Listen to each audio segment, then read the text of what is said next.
Hello, ladies and gentlemen. Welcome to Triple N Media. I am Dr. NIK NIKAM. Today we are going to look at how changing ISO and shutter speed makes a difference in getting the best clear picture. First, let me give you a setup which I used. Here I used this wall picture as the object for my photography. I have a Nikon D750 with Altura flash. Then I was standing approximately here, which is 6 feet from wall picture. Let us look at some of these pictures and see what their settings were and how it makes a difference based on shutter speed and ISO.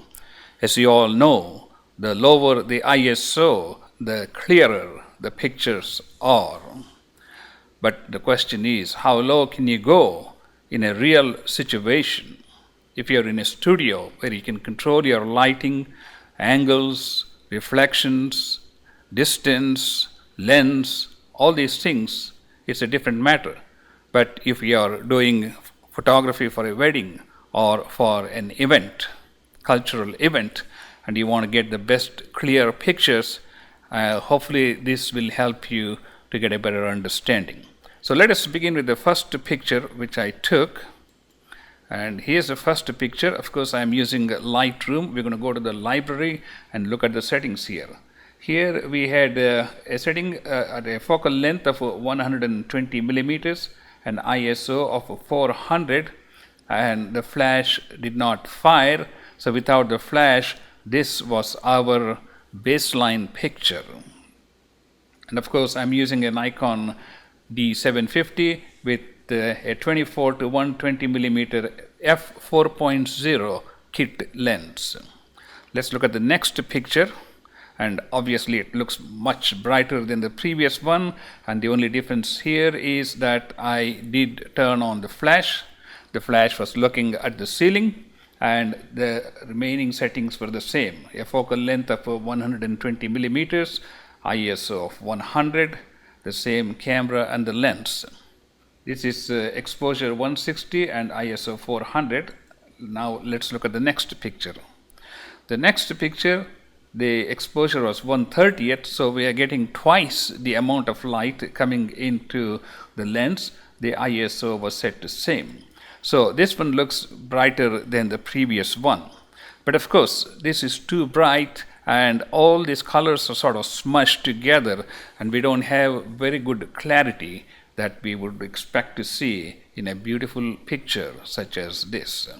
So let us move on to the next one and see what the it's beginning to look a little better because we can see the delineation of different colors. Exposure was kept at 1/25th of a second, so we cut down more light. So the shutter speed does make a difference in terms of brightness, and by getting the right exposure, we can improve the color differentiation among the various objects in the picture. The ISO was still 400. Now let us look at the next picture. Of course, here we kept the exposure at the same level, 1/125th of a second, and then we dropped the ISO to 100. We can see the colors are looking much more different. The picture is looking dull, no doubt, but this is something we can start with and see how we can improve this picture. Here's the next picture. Now from 1/25th of a second, we cut the exposure to 1/60th of a second. Now it is looking a little bit more, now it is looking brighter than the previous image, and we can see the nice coloration of the door, and all the various colors in the picture are coming to life. Let's see what else we can do. Here's the next picture, which looks perhaps pretty good, and as we can see, the door is lighted up nicely. all the colors are much better, and the setting here is focal length 120 millimeters, ISO of 100 and 1/30th of a second. So the lesson from this is start off with the lowest ISO you possibly can. Then number two, use the flash appropriately. I tested this primarily to apply this principle in real life situation, like you're doing a business photography or like a cultural event. That's where you want to do changes on the fly, and that's where I think it comes in handy. Start off with the lowest ISO, then change your exposure until you get a brighter image, and then you can drop it down to get the best clarity in the image. Again, the position of the flash itself makes a difference. If you are using a focal length of 120 millimeters and if you are quite a distance from the object, you can literally have the light fall directly on the object because of the distance. You're going to get some nice diffusion, so you don't have to worry about flash burns showing up on the face. I hope this has been useful to you. Again, let's look at the picture here with an ISO of 100 with an exposure of 1/30th of a second, and compare that with, let me see if we can find a comparable one.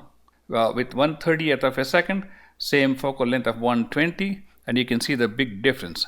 Take a look at this picture and take a look at this picture, which are very same settings except for the ISO. So this is a ISO of 100, and here is the ISO of 400 at 1/30th of a second. So you decide which one looks best for you. For me, the ISO of 100 with a shutter speed of 1/30th gives a more natural, realistic view with nice delineation of various colors. And of course, we can use the Photoshop to increase the contrast, if you like, and bring about some more beauty in this picture. As you can see, just by increasing the exposure, by increasing the contrast, we can make the colors look better, or you can increase some highlights, play with these and increase the shadows. That will sort of give it to you, give a little better appearance. We can adjust the whites so we can make them look brighter or lighter. And same thing with the blacks. The blacks really works beautiful because it really makes the picture contrast quite a bit. And here, with just minor variations, I would just move these dials until it pleases your eyes. Same thing we can do with the noise reduction. There's another one here called noise reduction, which we can use. Here's the sharpening. If you want to sharpen some more, like you can take this all the way to, looks a little better. Here's 120, something like that. And here's the noise reduction. You can use this one. But we don't see a big difference because we're already using an ISO of 100, so it may not make a big difference. So that's the picture with 1/30th of a second and ISO of 100. So let's go back to this picture with the ISO of 400 and see if we can make any difference in terms of improving the sharpness. I don't think that's going to work because ISO of 500 is, let's see, this is ISO of 400, 1/30th of a second. So you need to get 90% of the photo editing in the camera before you click, and then you will have much chance of getting a more beautiful picture. Thank you so much, and please do subscribe to our YouTube channel, and until next time, have a wonderful day.